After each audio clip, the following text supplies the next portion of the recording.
বিদ্যালয়ৰ ইউনিফৰ্মৰ লগত বাধ্যতামূলক নহয় টাই জোতা মোজা ৱেষ্টকোট বিদ্যালয়লৈ ছাত্ৰ-ছাত্ৰীয়ে পিন্ধি আহিব পাৰিব মাৰ্জিত পোছাক ছেপ্টেম্বৰলৈ প্ৰযোজ্য হ'ব এই নিয়ম গৰমৰ পৰা শিক্ষাৰ্থীক পৰিত্ৰাণ দিবলৈ কামৰূপ জিলাৰ বিদ্যালয় শিক্ষা বিভাগৰ এই বিশেষ নিৰ্দেশনা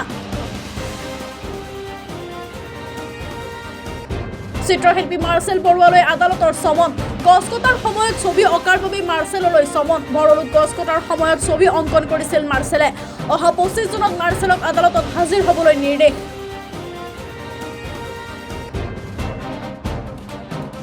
বিষয়া ঠিকাদাৰক ফকিয়নি জনস্বাস্থ্য কাৰিকৰী মন্ত্ৰী কৃষ্ণেন্দু পালৰ কামৰ সময়ত কোনো ধৰণৰ কম্প্ৰমাইজ কৰা নহ'ব 2028ৰ ভিতৰত হৰ ঘৰ নল হৰ ঘৰ জল আঁচনি সম্পন্ন কৰাৰ নিৰ্দেশ অভিযন্তাসকলক কামৰ মানদণ্ড নিম্নমানৰ হ'লে ব্লেকলিষ্টেড কৰা হ'ব ঠিকাদাৰক বৰাক উপত্যকাৰ বিদ্যালয়সমূহত 6 জুলাইৰ পৰা 31 জুলাইলৈ থাকিব গ্ৰীষ্মকালীন ছুটি 1 জুলাইৰ পৰা 5 জুলাইলৈ থকা 5 দিন দুৰ্গা পূজাৰ বন্ধৰ সৈতে সমন্বয় কৰা হ'ব 22 অক্টোবৰৰ পৰা 26 অক্টোবৰলৈ পূজা বন্ধৰ সময়সীমা নিৰ্ধাৰণ কাছাৰ জিলাৰ সকলো বিদ্যালয়ত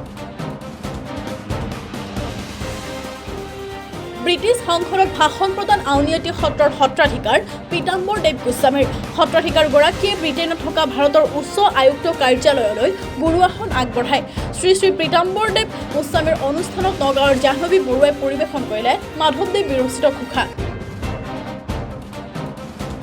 বিশেষ কাৰ্যসূচী হাতত লৈ অসমত উপস্থিত কেন্দ্ৰীয় বিত্তমন্ত্ৰী শ্ৰীমতী নিৰ্মলা সীতাৰমণ অসমীয়াৰ স্বাভিমান গামোচা পিন্ধাই মন্ত্ৰীগৰাকীক উষ্ম আদৰণি জনায় হিমন্ত বিশ্ব শৰ্মাই